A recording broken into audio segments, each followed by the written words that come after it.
Assalamualaikum warahmatullahi wabarakatuh. Salam sejahtera untuk kita semua. Salam Om Swastiastu, Namo Buddhaya, salam kebajikan.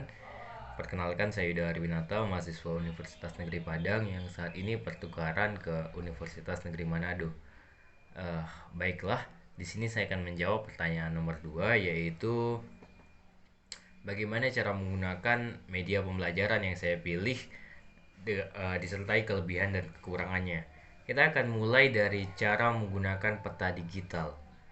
Untuk sedikit perkenalan sedikit, peta digital adalah peta yang didesain secara khusus untuk menggambarkan kondisi-kondisi tertentu.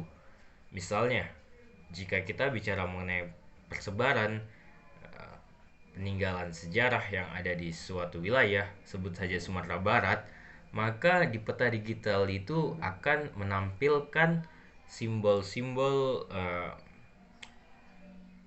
dari peninggalan tersebut. Misalnya di daerah Sawalunto ada menhir, nanti ada simbol menhir di sana, yang mana itu menunjukkan posisi dari menhirnya. Itu tadi sedikit perkenalan dari peta digital.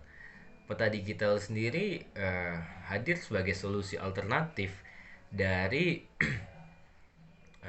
keperluan guru atau siswa dalam proses belajar mengajar yang memerlukan gambaran secara spesifik di mana lokasi dari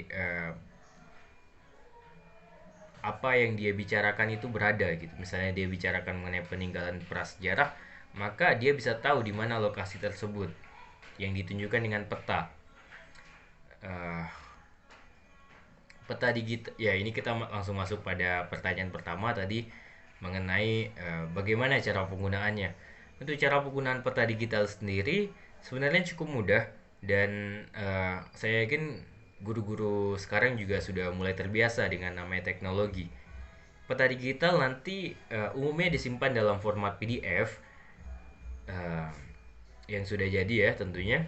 PDF bisa dikirimkan via WhatsApp group mungkin, atau melalui uh, Google Classroom. Selain itu, jika mau ditampilkan dalam pembelajaran di dalam kelas, bisa dimasukkan dalam PPT atau langsung ditampilkan dalam bentuk uh, proyektor nantinya. Seperti itu. Jadi apa ya, lebih lebih mudah jika kita bandingkan dengan peta konvensional yang memerlukan kertas dan lain sebagainya, uh, sehingga lumayan terkesan sedikit ribet di sana. Kita akan masuk pada kelebihan dan kekurangan dari uh, peta digital sendiri. Kita mulai pada kekurangannya terlebih dahulu. Peta digital sendiri umumnya dibuat dalam bentuk PDF. Prosesnya cukup rumit dan cukup panjang di sini.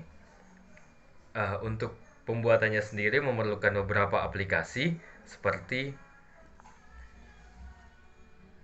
ArcGIS, yang mana merupakan aplikasi produk milik Environmental System Research Institute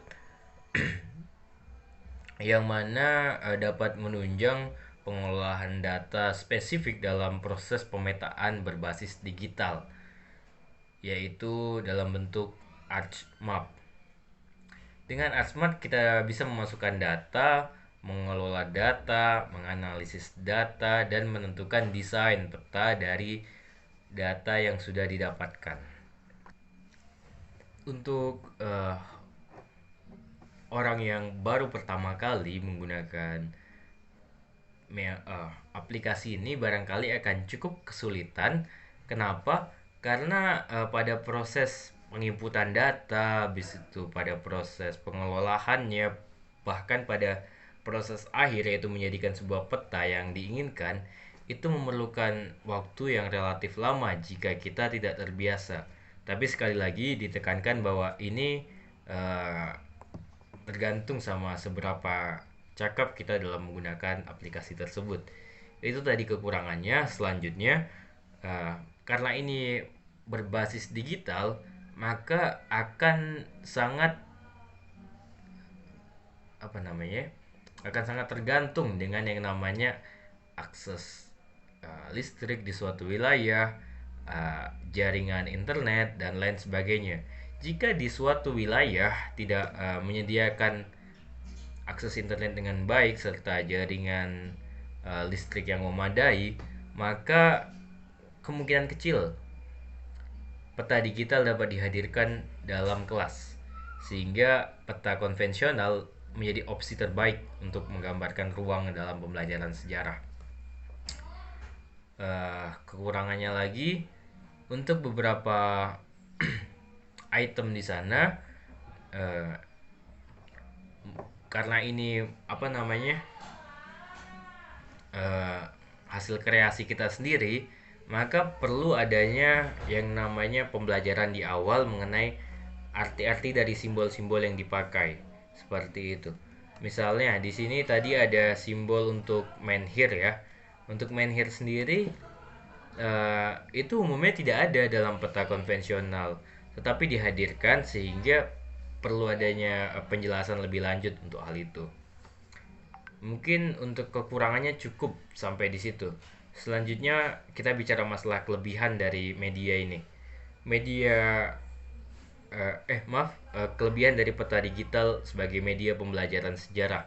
Pertama, media pembelajaran sejarah berbasis peta digital dapat menghadirkan yang namanya kedudukan atau posisi dari kejadian atau hal-hal yang dipelajari. Siswa akan dibawa untuk tahu di mana lokasi sejarah tersebut secara spesifik. Itu yang menarik dari peta digital. Karena selama ini jika kita bicara sejarah, maka yang akan terlintas di kepala kita sebuah narasi yang terdapat di buku sejarah. Seperti itu umumnya. Jika dihadirkan dalam gambar tentu akan sangat menarik di sana. Selanjutnya peta digital juga dikatakan sebagai media pembelajaran yang dapat dibawa kemana-mana, portable tentunya, karena peta digital dikemas dalam kemasan PDF, yang artinya media ini dapat tersimpan di perangkat Android atau iOS dan sebagainya, dan dapat dibuka dari sana, dan artinya siswa dapat belajar kapan saja dan di mana saja ketika mereka mempunyai gadget, dan di dalam gadgetnya tersebut terdapat peta digital hasil dibagikan oleh guru ya. Itu tadi dari kelebihan dan kekurangan media pembelajaran peta digital. Terlebih dan terkurang mohon maaf. Akhir kata wabillahi taufiq walhidayah. Wassalamualaikum warahmatullahi wabarakatuh.